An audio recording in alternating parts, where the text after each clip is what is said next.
I called the police. The police said they couldn't help me and said it was a civil case, and the builder said he wasn't going to sue as Chad had no money and it wasn't worth the headache.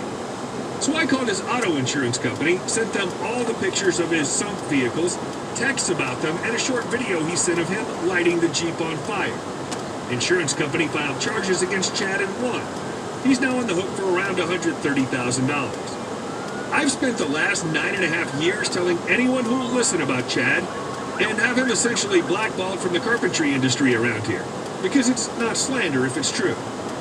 I've also looked up his criminal history as it's public domain every 3 months or so and make a point of showing up at his court proceedings or offering myself as a character reference for the Crown prosecution.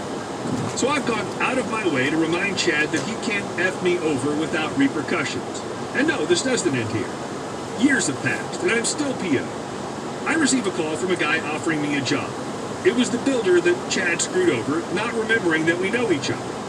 After I explained who I was, and this bridge is burnt due to Chad, he still offers me the job. Medical, dental, company van, gas card, corporate credit card. I accept his offer.